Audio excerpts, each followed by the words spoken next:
You're watching Force 13's live streaming service.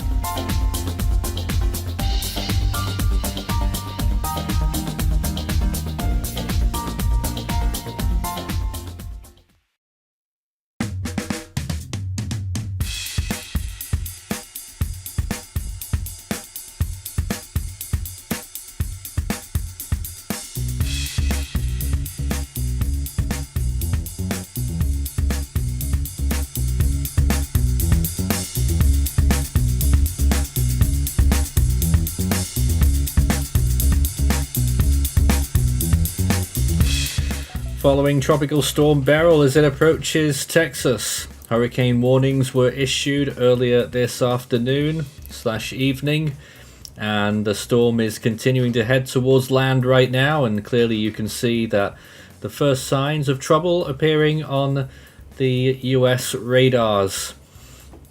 On satellite, which is the other overlay there underneath that radar layer, you can see big amounts of convection that have just actually waned a little bit there in those latest images, and that, according to the National Hurricane Center, was actually expected. As of right now, we're expecting that the storm is around 60 miles per hour and a pressure of 997 millibars. That was mainly based on old recon data. There are planes investigating it now. We should get some concrete data on that soon. NOAA 2 just went through the northeastern quadrant. They got maximum flight level winds of only 49 knots. They missed the center though, and the extrapolated pressures they were getting near the center were 995, and safe to assume it would have been a bit lower than that. So it sounds like that the storm's going to have a lower pressure, which means it's slightly more intense, but the wind's not much there, although that was still only on the northeast quadrant. Now, usually at strongest, but looking at that convective pattern, there's not much going on up there, so it may be the case that it is one of the other quadrants that has stronger winds. We will find out in due course. They will thoroughly sample the whole storm. There's 2 planes en route, NOAA 2 in the storm, of course, an AF301 which is on its way, and they'll be in the storm in the next half hour, I should imagine. So 2 planes which will give us thorough information on Beryl in the lead up to the next National Hurricane Center advisory, which is in just an hour's time, an intermediate advisory. So we'll get some info there. My name's Nathan Foy here in the studio, and we're watching this storm together with my team. Right now we've got David, Farhan making a return after a good while, and Lucas. Let's first talk to Farhan because we've been watching this storm for a good while. I heard earlier that you've been watching along a lot of our streams, and finally you've made it to our little studio here. Of course, you've been on many of our coverages over the last 4 years or so. Your thoughts on Beryl previously and now? Well, it's good to be back. It's been a long time since I've been in a live stream, but when it comes to Beryl, I have been following along, although perhaps not exactly to the most intense of scrutiny because I am not from that part of the world. But yeah, it is an interesting storm to look at because when it comes to the B name storm, they're usually not exactly much of a looker, aren't they? Like they don't. I believe even the B names are like the least retired name of all time so far in the history of the National Hurricane Center naming convention. That's not to say that B storm hasn't been bad. Strong storm, they certainly have been. It's just that they're not exactly the most impactful most of the time. And so to see what has happened with Beryl is quite amazing, especially of how coming into this, people have been saying how the season has been underperforming as such because there hasn't been that many storms, but then we saw a storm that gave us quite a bit of a show in Beryl, and it was especially remarkable to see it part of surrounding environmental conditions for quite a long time. Of course, it has since falters then, but to see it do that is quite amazing. It doesn't happen often, but it does happen, and every time it does, it always quite good to be seen.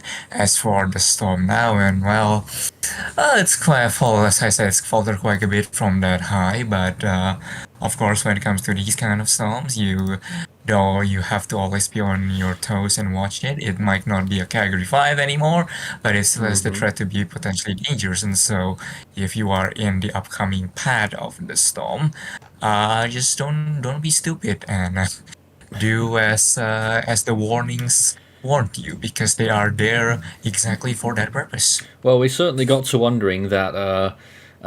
Certainly, I thought, you have such a quiet period across the whole Northern Hemisphere. Latest start to the Northern Hemisphere season with the first storm forming on May 25th, which was the latest start for the whole Northern Hemisphere since 1878.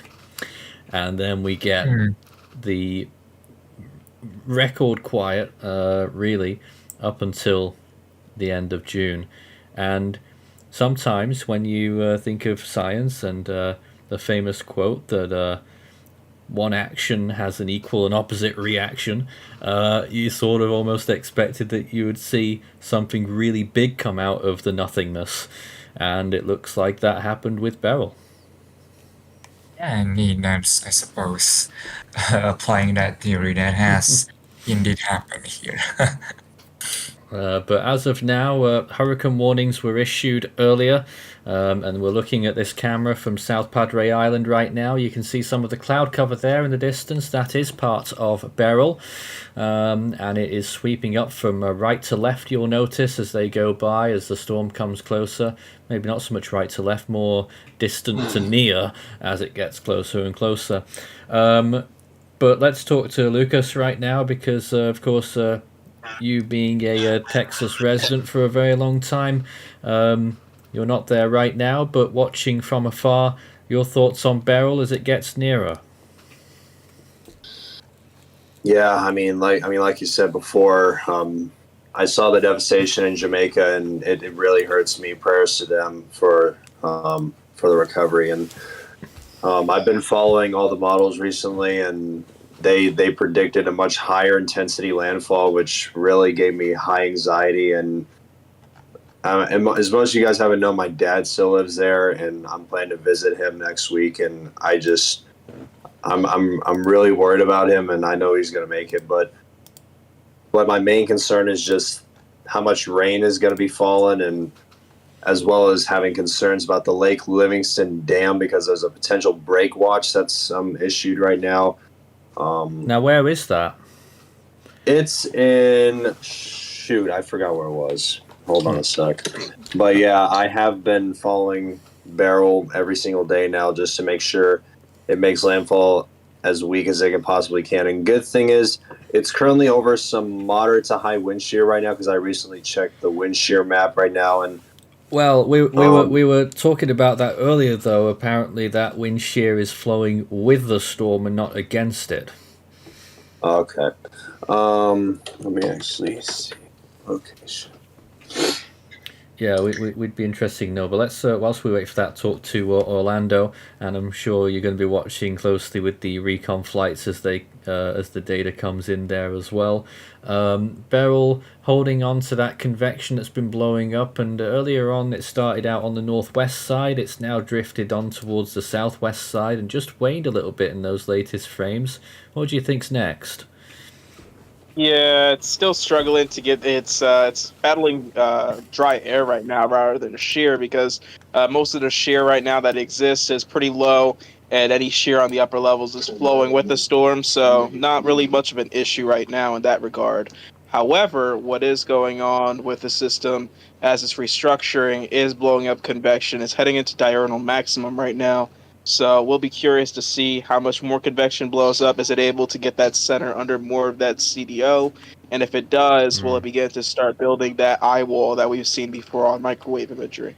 I mean, for a time, the how the mighty fell. It was almost an exposed circulation for a good while earlier today, but it is still quite a lot of convection over the storm. That was the convective burst that started on this morning's stream, if you remember, if you were there. And this is still the same blob that's evolved throughout the day and has swirled further round, but still the northeastern side looking pretty bare, and that recon plane that went in there, they only found 45 to 50 knot winds. Do you think the highest wind values will be under that convection? I mean, it seems most likely to be the case that it'll be under that convection. I'll be very surprised if it's not. That's where most we saw in microwave some signature of intense thunderstorms actually reaching down surface, starting some type of structure on the western side. So we'll be curious about that, especially right now. Beryl is dealing with some dry air intrusion on that side, on its northeastern side. So it won't be getting that together until probably later on this evening, once it starts moving closer to Texas and figures out what's going on with that dry air. If it doesn't, good news. But if it does, definitely on track to becoming a hurricane again. All right. We're going to cycle through some of these cameras that we've been looking at as well. Once again, this is South Padre Island. Plenty of people out there. Quite a few people in the water as well, which I would advise against. And a few... that's a boat or... no, it's a kite actually moving up above the water there. I thought it was like a jet ski going along, but it's a kite being flown. And... pretty good day for kite flying, I would assume, as the storm slowly drifts closer. Looking at a couple of other points, this is North Padre Island, looking onto the bridge there, looking towards Corpus Christi, and we're seeing a few little areas of cirrus there by the looks of things, and higher level cloud. That is all in association with Beryl, so looking still quite impressive. I'm just going to see if we can get hold of the camera that we were looking at this morning near Port Aransas. So there it is, and quite a few vehicles are lined up all along there, unofficial parking spaces. And if you recall, there was it's just updated, there was one such truck that was in difficulty on this morning's stream. It got stuck and had to get pulled out by two other trucks or SUVs, and eventually they did get out. But I think what you'll be noticing is a lot more haze, a lot less clear sunshine as the storm draws closer. There's a look at Rockport, looking out there. Already a bit of a breeze on that little area there. And on a couple of the other little sidings on the left hand side as well, so pretty breezy. And finally looking at Freeport, if we can get that one running, and this could be one of the closest locations to the storm itself, if the forecast holds. Just seeing if we can get that viewpoint. This is near San Luis Pass. Freeport looking out there, a little bit cloudier, but still a lot of clearer skies right now. Sunshine moving through. And finally looking at Galveston, we still haven't managed to change the caption, so it's red for no particular reason. There's nothing particularly special about Galveston just yet, although they could get some significant impacts. There is the pier looking out, the 61st Street Fishing Pier, as you can see. Water's looking a little bit choppier than they were this morning. They were looking much calmer. Now you can see more waves moving in there, although still nothing too sensational. But that is looking out towards Tropical Storm Beryl. Well, let's read out the latest watches and warnings for those who are not yet caught up, because they did change at the 4 p.m. advisory by quite a lot. So as we switch back to the cone, we can show you those new warnings. The hurricane warning that's now in effect for the Texas coast from Baffin Bay northward to Sargent. Hurricane watch for the Texas coast south of Baffin Bay to the mouth of the Rio Grande River and north of Sargent to San Luis Pass. Tropical storm warning for Baffin Bay to the south to the mouth of the Rio Grande River and further into Mexico to Barra El Mezquital, and the Texas coast north of Sargent to High Island. A storm surge warning for the north entrance of the Padre Island National Seashore, the San Luis Pass, including Corpus Christi Bay and Matagorda Bay, and a storm surge watch for the Texas coast from the mouth of the Rio Grande River northward to the north entrance of the Padre Island National Seashore, and San Luis Pass to Sabine Pass, including Galveston Bay. So hurricane warning out there now. The National Hurricane Center's latest forecast had a 75 knot landfall. That's 85 mile per hour winds at landfall there with higher gusts. Currently though, 60 mile per hour winds, estimated central pressure 997 millibars, and tropical storm force winds extending out 125 miles. However, I just saw another update on the storm surge. That prediction's gone up a little bit.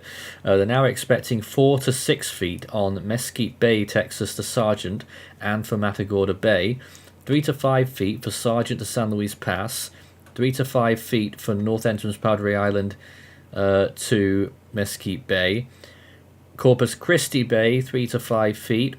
Mouth of the Rio Grande to the north entrance of Padre Island National Seashore, 2 to 4 feet. San Luis Pass to Sabine Pass, 2 to 4 feet. Galveston Bay, 2 to 4. And Sabine Pass to Cameron, Louisiana, 1 to 3 feet. So even over there, a little bit of a storm surge. Well, let's talk to David now, who's been joining us and listening in as well. Beryl on its way back up, but very slowly at the minute. Your take on it? It's good to be back once again, and unfortunately, those along the coastline that need to be closely monitoring this system. The GFS, Nathan, is showing 985 millibars on landfall. The threat is far from over. We shouldn't be surprised that Beryl is struggling, but I'm looking at the RB top, and the amount of black has decreased slightly, but I just want to pick up on what you said about the GFS. At the 12Z run that came out earlier, there was a significant downtrend towards the 990s, and now it's uptrended again. But the thing about that GFS run at the 18Z is that it actually peaks after landfall. So it tries to rapid intensify at the very last minute and drops into the mid 980s, which would suggest pretty close to what the National Hurricane Center's forecast is, just backloaded really with the intensification, because it stays really as a tropical storm until the last 6 hours before landfall, and then there's a little explosion to mid-range Category 1 as it moves overland near Matagorda Island. Nathan, the icon is showing 982 millibars. And the icon has always been one of the worst case scenarios as well out of the global models, but it has mellowed a little bit too, calling for a 981 peak, making landfall just west of Galveston. Let me figure out exactly where that, near Freeport, for that landfall. And 981 would probably make it a high-end Category 1 hurricane as well. But certainly talk of a major or a Harvey-esque intensification phase. Those chances are rapidly decreasing at this point. Nathan, the UO ECMWF at 9 Zulu on Monday is showing 979. And out of the global models, I think that is now the strongest. 979 just before landfall, and it has a landfall further west. They have the landfall very close to Palacios, just off Matagorda Bay. So that is interesting. European model being the strongest out of the global ones right now, if I'm not mistaken. Yeah, I'm not. It is the strongest. The AIFS is 997. 992 actually on the CMWF AI model, and that landfall is further west, near right over Port O'Connor actually, is the landfall depicted by that one. So they're all in the same ballpark. We don't have huge Yeah. discrepancies anymore with the cone or with the intensity.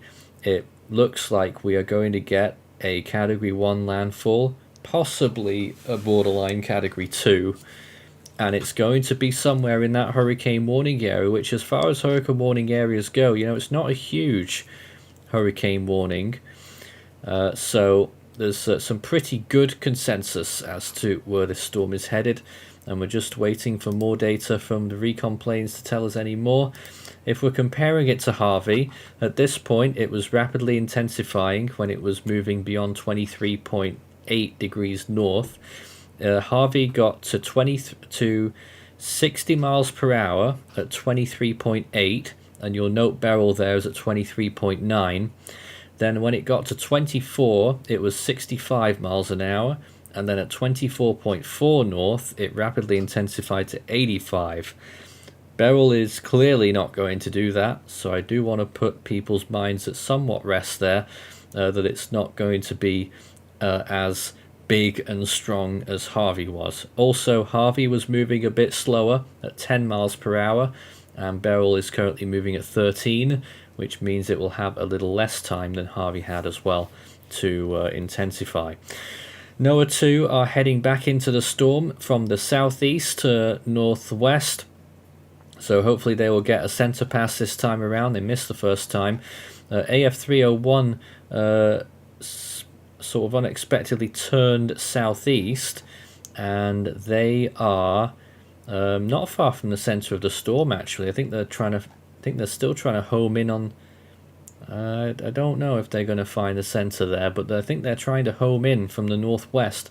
We'll keep watching that one as well, but the info so far is very underwhelming on that northern side for the HWRF. Only 40 knot flight level winds so far. Did I say HWRF? What am I talking about? Recon plane on the northern side moving in, nothing to do with the model. Okay. Let's see. Jose, you're also with us right now as well. Was there anything you wanted to say about Beryl at this juncture?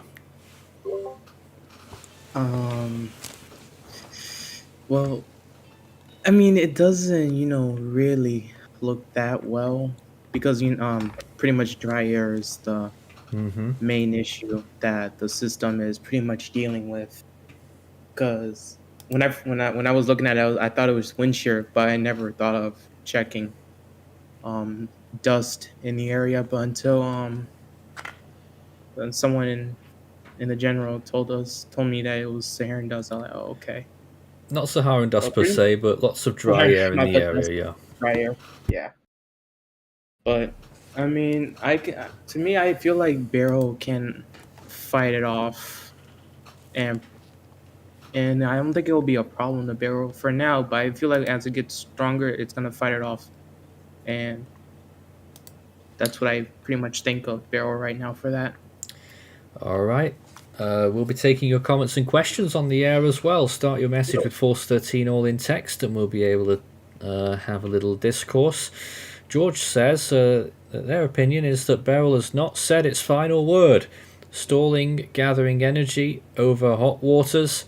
Shear doesn't seem very strong. People should not underestimate Category 1. Well, that is true because,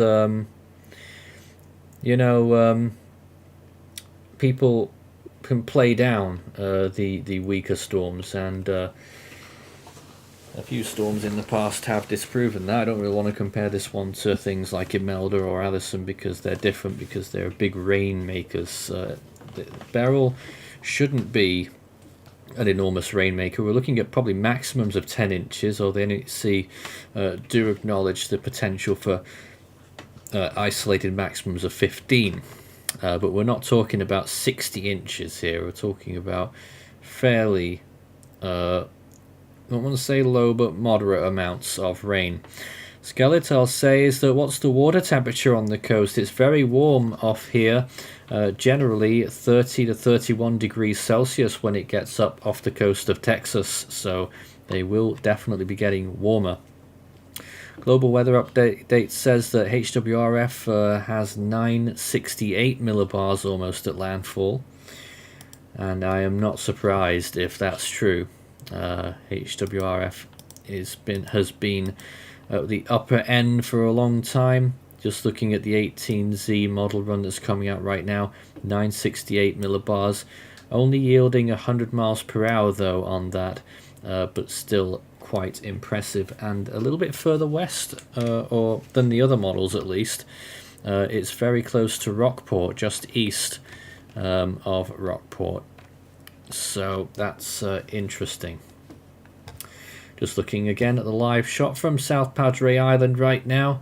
Still a decent day at the beach, but it is a tropical storm warning at this location, and this area could feel the effects of Beryl overnight into tomorrow morning. Do we think that it is probable that Beryl will jog east 30 or 40 miles like Ike did? Well, that's going back a fair bit now, Ike, isn't it? But 30 to 40 miles is quite a way. But the thing is, why is that saying countdown to Atlantic hurricane season? I don't know why it's done that. I think it's just a glitch in this thing that I'm trying to fix at this point. We're not really looking at jogs to the east, but it's just general forecast changes as the storm may possibly defy the National Hurricane Center predictions once again. What are our thoughts on that possibility, guys? Is there still more wriggle room east?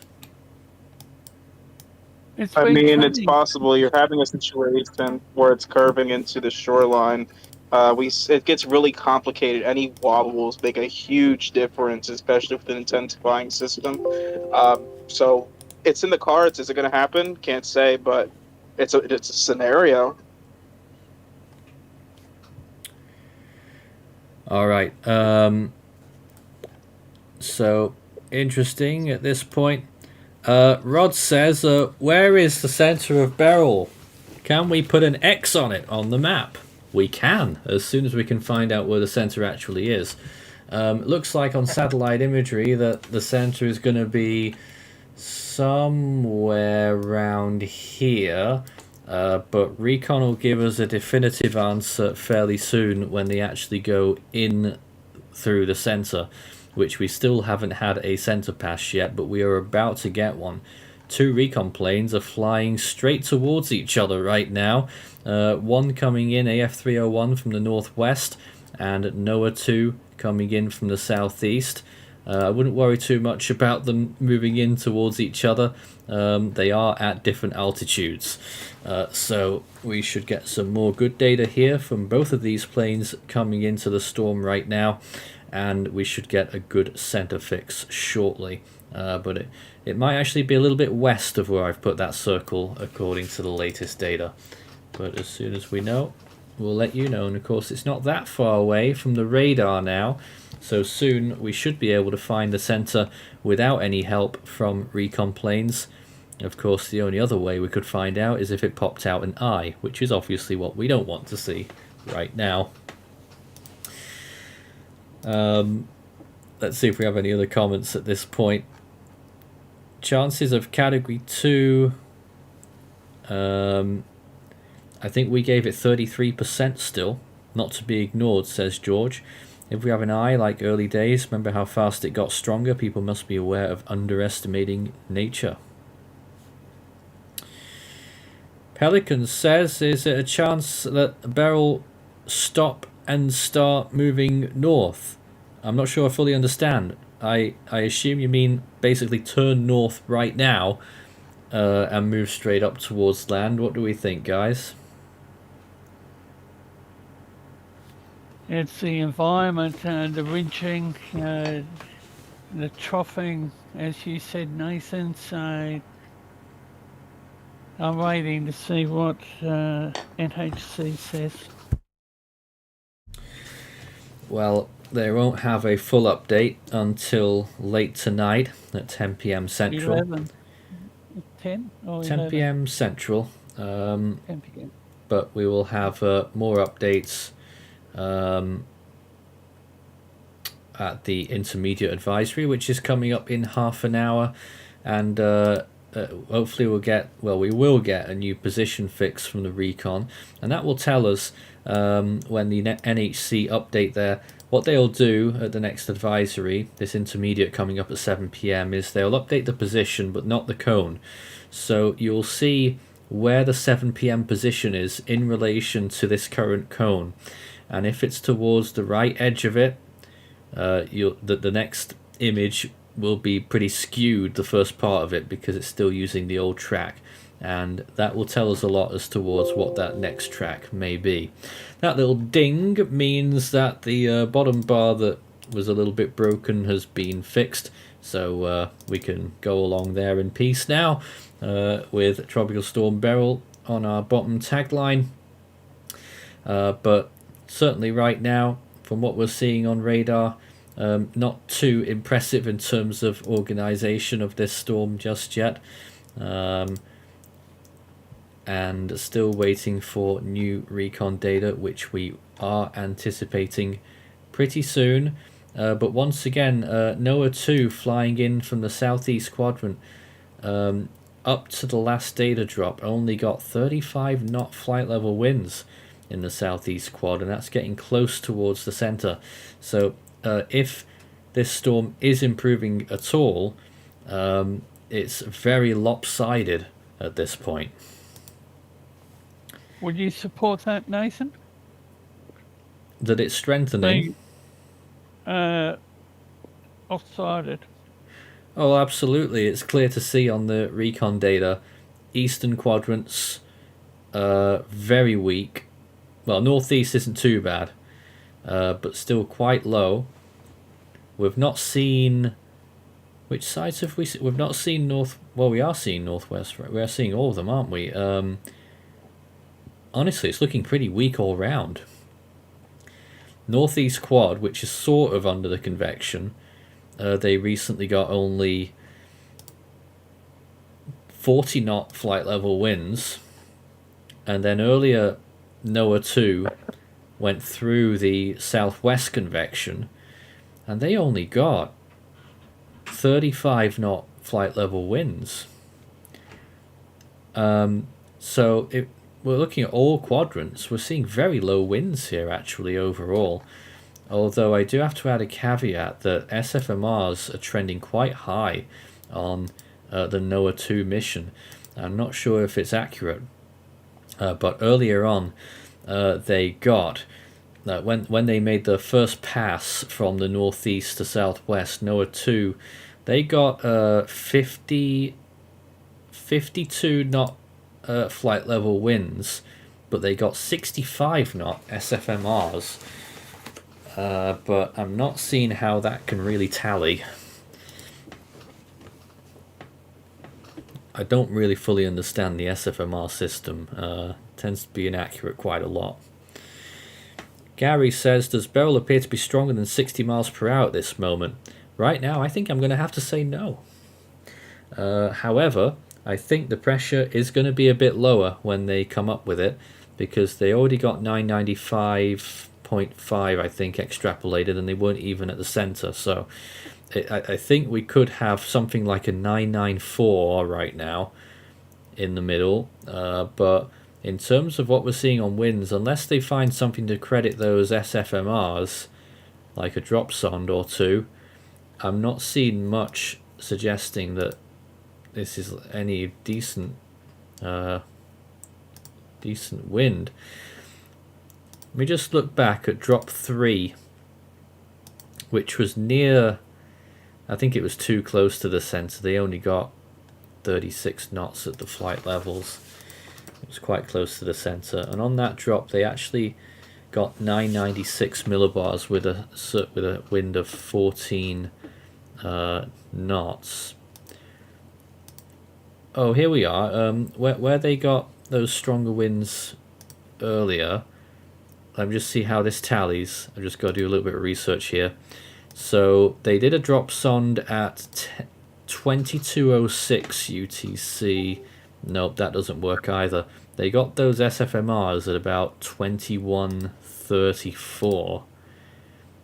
And they didn't do any drops till 2154. So it's a big question.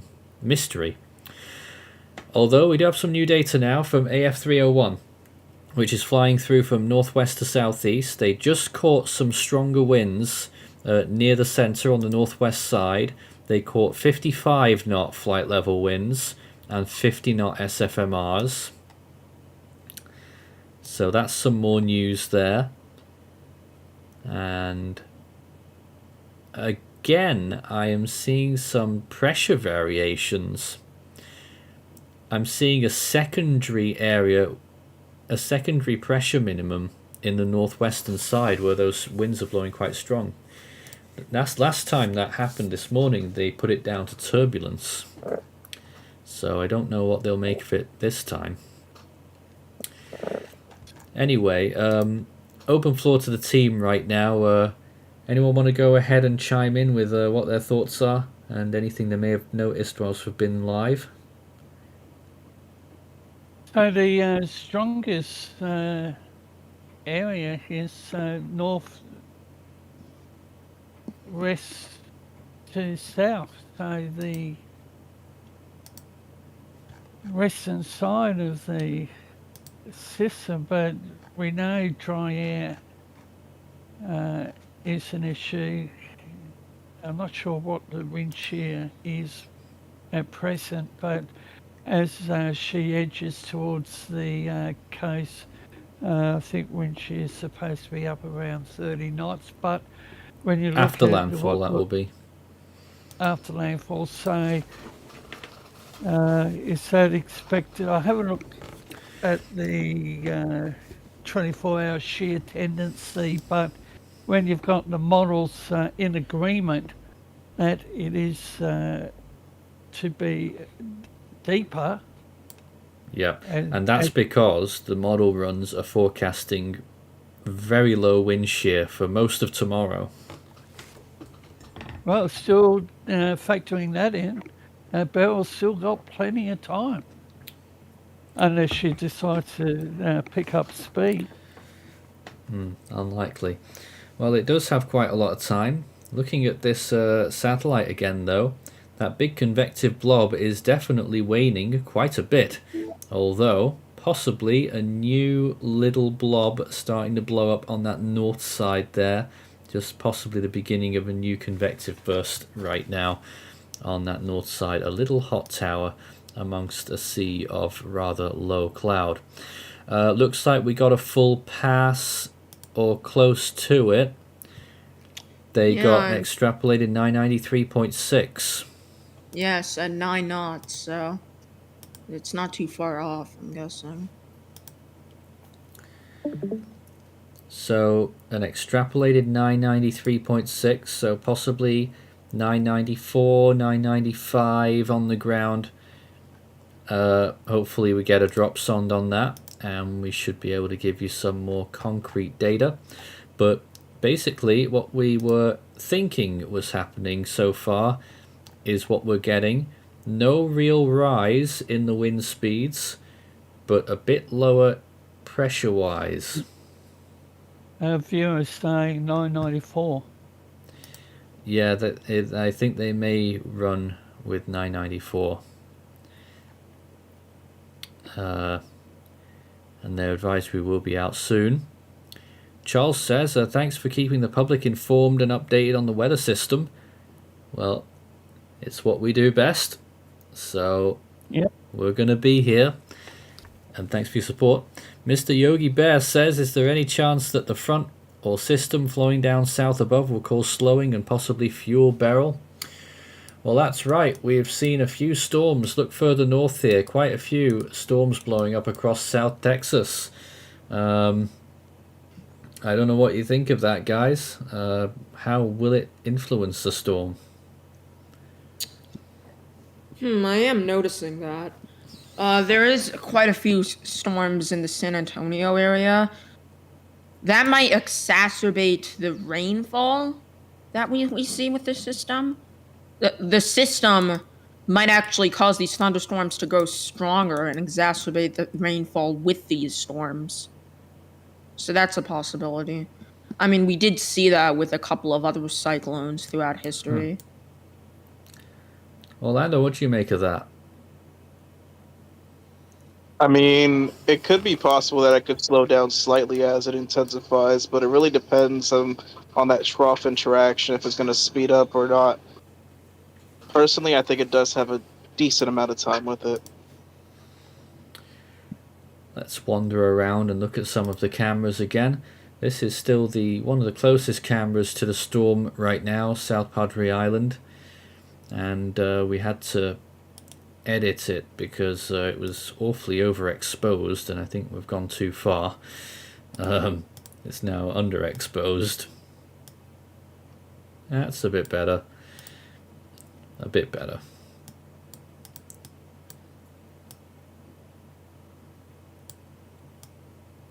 Doing our best with that camera.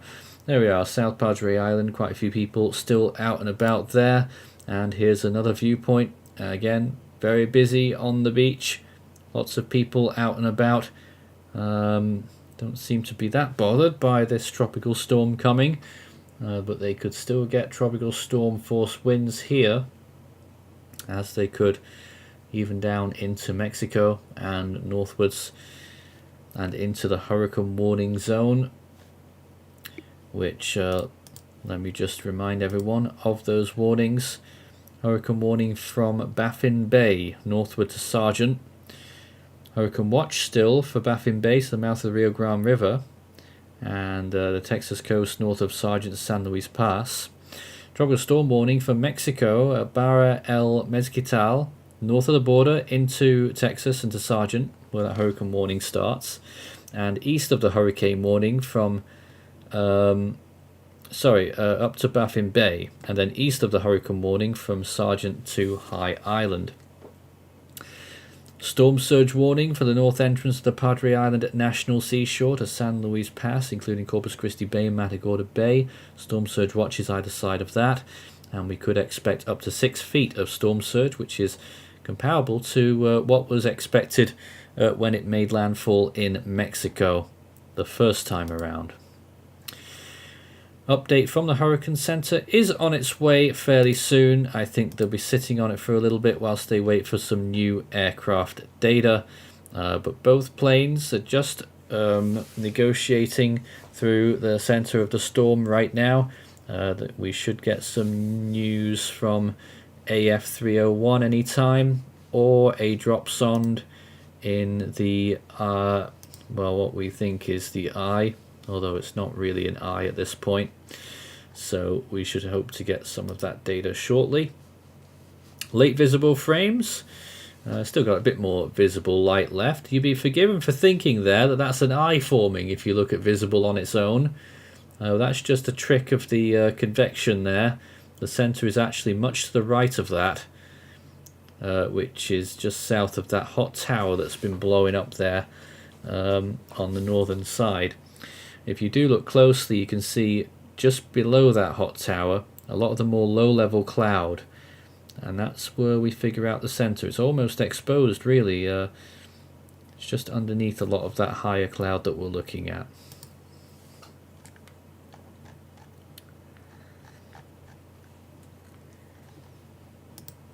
And Mr. Yogi Bear, thank you very much for your support.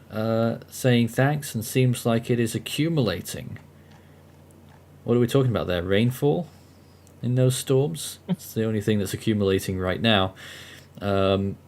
Gary says, if Beryl slowed down, how much stronger could it be, and what could impact potentially look like to Houston? Who would like to take that question?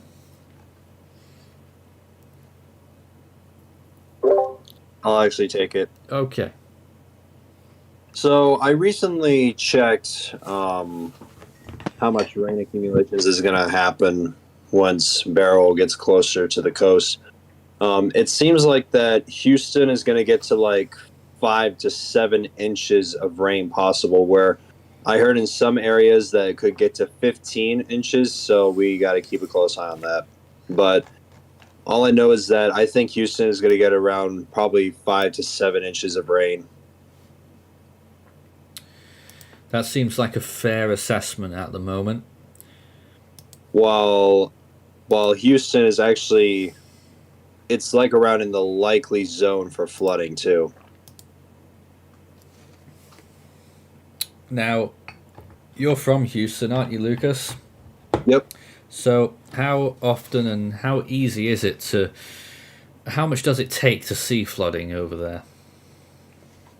I mean, I haven't seen flooding at all since I've been there, so I am not entirely sure, but I thought you've had flooding events there, though. no, I don't think I remember any of them. Okay. Not even during Harvey? Actually, I think during Harvey, since I lived in a house with a cul-de-sac, it was pretty flooded, and it got up to probably halfway up to our driveway, and I think that's how far it went, if I remember correctly. AF301 just went through the center or near the center. They got extrapolated 992.3. So quite a bit lower there. Although still at this point, they only caught 55 knot flight level winds on the northwest side. And so far, 50 knot flight level winds on the southeast side. But it does look like that core is getting a bit better concentrated on that mission. So with that extrapolation then, possibly talking about 993, 994 for the update statement. We haven't had any dropsons right in the center yet. We're waiting for any more info on those. But that's the latest from the AF301 mission. Yeah, so we see 54 knot winds in the northwest side. 54 knots. Yes. And again, that would only support if we had a 55 mile an hour, which we don't, because of the knots to miles per hour conversions. It would probably be that, but 60 I think would be a safe bet to keep it at this advisory, and a pressure estimate around 994 by the sounds of it, which means that the storm has deepened a little bit without strengthening so far. And still the question on whether we have some irregularities going on near the center of the storm, with a few little bumpy areas where those pressures are lower than the surrounding pressures outside of the main center. Whether that's just a byproduct of turbulence, or whether something deeper is going on in there. We hope to get some new NOAA 2 data shortly. It looked like they may have even gotten closer to the center than the...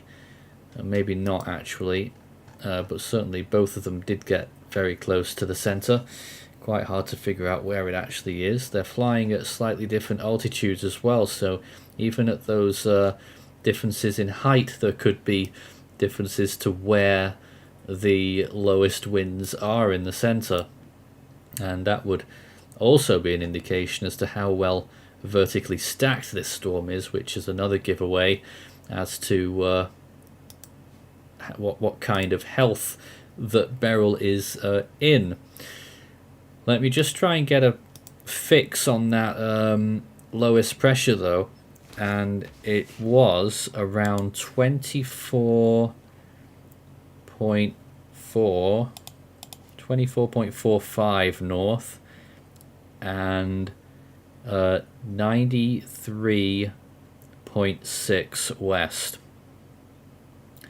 I'm just trying to plot this on one of my other maps here to try and figure out whether it's on course or whether it's deviated in either direction since that last National Hurricane Center cone. So it's showing me that it is probably close to the center of the cone. I'm trying to get to grips with that. I can't quite figure it out. Small differences could lead to bigger differences later on down the line. And we're watching for any kinds of deviations west or east. I'm still trying to figure this out here. So 24.45, 93.6. That means it would be east of the expected track. Yet again.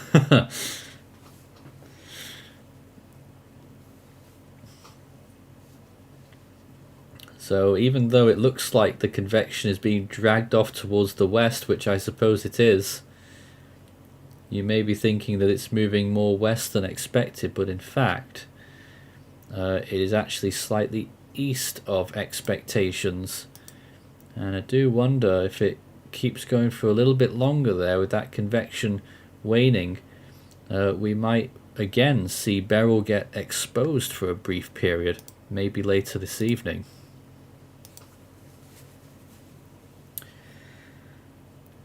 But we should be getting the update from the National Hurricane Center in a few minutes with Beryl's latest expectation. But I think, yeah, once again, you look here on this particular imagery, you can see where it's curling to the south of those hot towers blowing up. That's pretty much where the center is.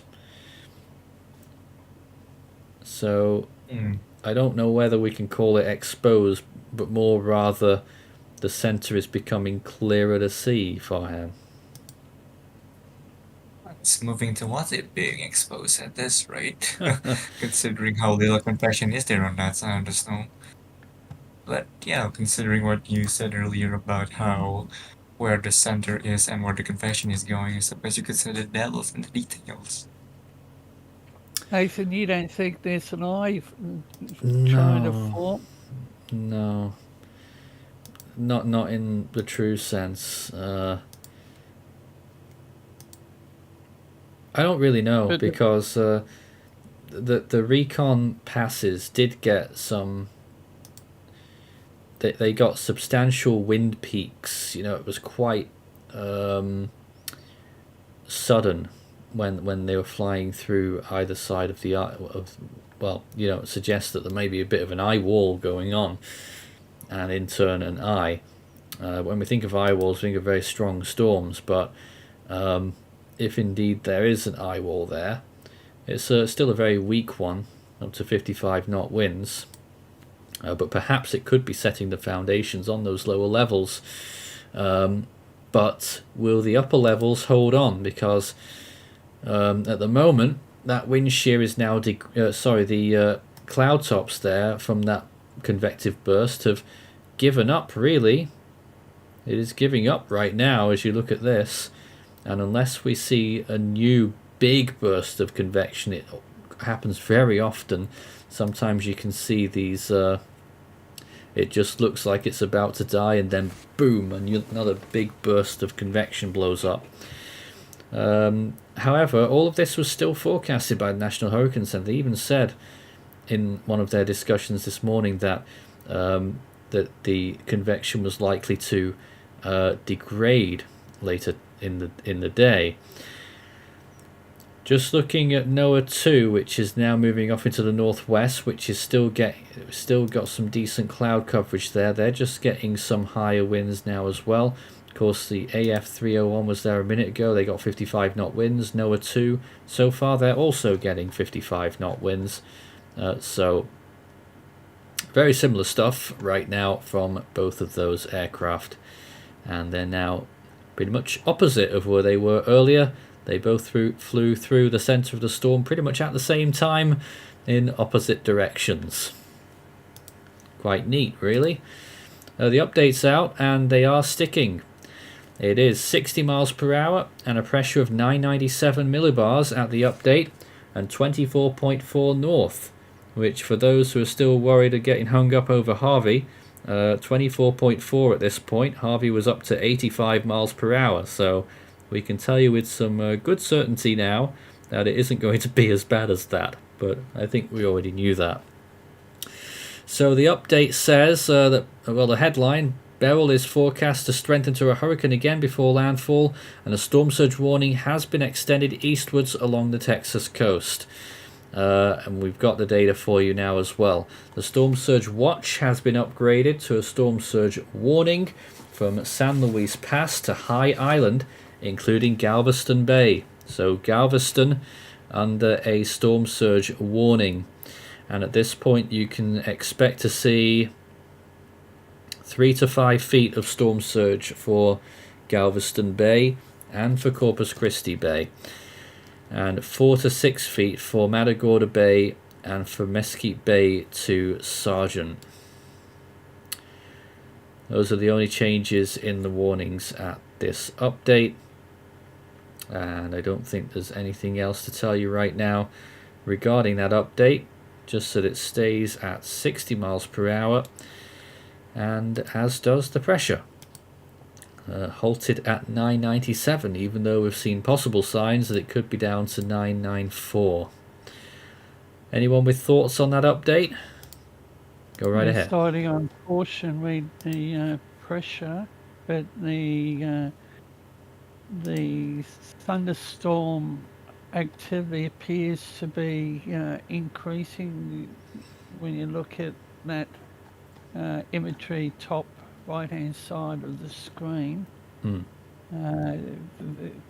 Definitely try, but I think NHC is signing on the cautious side, but she's still got plenty of time to deepen, and Recon's going to be in for a very busy, probably 24, 30 hours. We've got some interesting data here. AF301 threw a drop sond inside the maximum winds on that northwest side, the 55 knot, the 55 knot flight level winds. They got 66 knot wind at 951 millibars on its way down. That's probably a gust. And at the surface, they got 39 knot winds. So really, in that. In where we expect the strongest winds are right now, at least in that quadrant, they're only getting 45 mile an hour winds at the surface. But when you factor in the 951, what do we read from that? It's my understanding that whilst they're dropping, obviously they're dropping through the air, so that must have been an instantaneous wind gust, so probably pretty irrelevant there, but interesting to note. They did also do an eye sond as well, and they got 27 knots at 996 millibars surface, so that's not the lowest winds by any stretch. So it would look quite apparent here that the pressure is a bit lower, 994, maybe 993 at this time. So 2 new sonds there. It doesn't look like that NOAA 2 dropped any when they were going through the center. I'm just looking again at this data. About 24.5, 93.6 is where the center is on this recon data. Yeah, it's a very tight center, I think, still at this point. NHC went with 24.4, 93.7, so very close by. And just for those wondering, distances away from land now. The storm is currently 410 kilometers from Brownsville, 415 kilometers, which is about 260 miles. It is 523 kilometers from Corpus Christi, which is about 300 miles. It's 588 from Victoria, about 350 miles. Galveston, 554 kilometers, and again that's around 250 miles or so, nearly 300. And Houston is 616, which is just over 300 miles. So Not huge distances, and if this storm was bigger, then you would be feeling it by now. But what you can see is that some of those clouds are starting to reach the coast, the higher level clouds that we're talking about. And you'll note on that radar that there's not really any rain occurring from those clouds, and the rain is still on its way. But the more we look at this radar, the more it looks like this band is really stretched north to south. Is there any significance in this that we're seeing here? The storm's shape pretty poor, it looks like. That could be due to wind shear. I mean, No idea. If it's spreading it out like that, I mean, the only thing I can think of is wind shear. When does the NHC update their cone? It will be at the next full advisory, which is the 10 p.m. update. 10 p.m. Right. So next advisory. But the other item that we need to consider, especially the viewers, is the high tide for the Texas case, and factoring in the storm surge.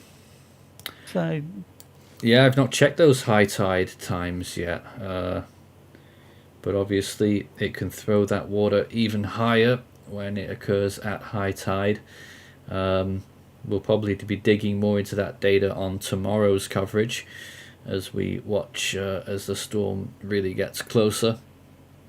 Jaden says, when do we expect this organisational trend to turn into a strengthening trend?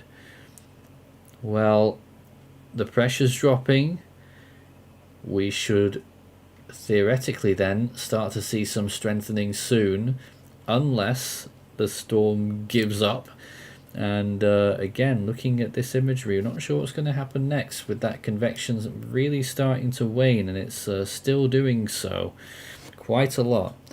Again, either it falls away and it really struggles, or we start to see a big burst of convection that starts up and really gets it going again. And from there, it could well form an eye wall and an eye eventually. Central says the Kingston Dam in Houston is still getting repaired. So I assume that means that it's not up to its the top of its ability. So that doesn't sound good. does that mean that the dam operator is releasing water, or just the overall structure? Undergoing repair crew means all sorts of things without specifics. There are a lot of things that goes through a dam, so specific you can't really say either way. But in any case, in that area, as we heard earlier, we're probably expecting between 5 and 7 inches of rain on current trends. So we're still not fully sure what we're going to expect there, especially if what we're seeing is continuing, that the storm is trending east, which again pushes it closer and closer and closer towards the Houston-Galveston area. Just checking some other model runs that are coming out right now. Nothing too fancy that we're seeing, especially compared to earlier. Well, I think we're going to keep it a pretty short stream tonight because there's not a huge amount to talk about, so we're probably only going to stay here for a little bit longer before we throw it back to our automated feed. I fully expect that we will have a lot more coverage throughout the course of tomorrow. That is, unless the storm really decides it's... unless Beryl gives up the ghost and it decides it wants to die off, which we'll be so happy about that. You know, we'll have a collective celebration on Beryl's demise. It's like what happened with Dawn in 2011. It just blow up and it just die immediately. Well, yeah, it's somewhat of a similar track to Dawn at the moment. This section of Beryl's track, that is, and it was almost considered as an analog in terms of track. But right now, Beryl isn't looking so hot. But Recon in there, they got 55 knot flight level winds, but on the drop zones, only getting 30. What was it? 40 knots ground speed in that maximum eye wall area, at least in the northwest quad, and that is where we're seeing the strongest winds right now. Although I'm a little mad that they haven't gone due west yet, because it feels like they could get something stronger there, because the convection still looks decent. So I'd like them to go due west. AF301 is just peeling northwards now on the eastern side of the storm, so they could be going for an east to west pass or a northeast to southwest. And NOAA 2, they're going up northwest. They're still going. They'll probably turn shortly. But really, I think we're going to be done for tonight. We will probably have a video update coming out in the late evening after that 10 p.m. National Hurricane Center update. But I don't think there's too much else to talk about with those recon planes. It's looking like Beryl is staying pretty steady. Not exactly much to talk about until tomorrow morning, especially considering by then the storm should be fully in radar, and then it will be a lot more interesting to look at then. In one way or another. But right now, the top story is that a storm surge warning has been extended eastwards, where those storm surge watches were. In short, Galveston and Galveston Bay, you're now under a storm surge warning. You could expect up to 6 feet of storm surge as Beryl moves in. They're still expecting a Category 1 hurricane out of this, and a landfall near 85 miles per hour. Not looking crash hot right now, but we weren't expecting very much strengthening today. It's going to be a big question and test for Beryl to see whether it might be able to pick up tonight. If it does, then we're in for a pretty long day tomorrow and especially Monday. Final thoughts from the team here? Anyone who hasn't spoken for a bit, go right ahead. She's down but not out. Down but not out. I mean, I just think it really just depends on the conditions that this storm enters into. Of course, the conditions aren't necessarily extremely conducive right now, so that's probably why it's not strengthening yet. However, we'll have to see if it enters into more conducive conditions, and then maybe we'll see some strengthening. David Bell has just joined us. In the story, perhaps, maybe not. We shall see. David V, we're just finishing up here. Quick thought on the storm. Well, yeah, I'm actually under the tropical storm warning and storm surge warning. Oh, gee, you are? Yeah. So I just want to quickly say people here are actually taking it seriously. There's a lot of people already beginning to set up sandbags and everything in case things actually do get bad. But this storm, anybody who's on the Texas coastline, everybody who's on the Texas coastline needs to be paying attention to this. Needs to be paying attention towards the NHC NWS. Please follow your precautions. Go on the Texas Emergency Management Agency page. You'll get all your evacuation routes, plans, and all that stuff done there immediately. Will we be seeing you tomorrow, David, or are you going to be busy? You might see me tomorrow. Right. All right, be great to have you if you've got the time to spend. Of course, your preparedness comes first. Well, that was our live update on Tropical Storm Beryl. They kept it at 60 miles per hour and a pressure of 9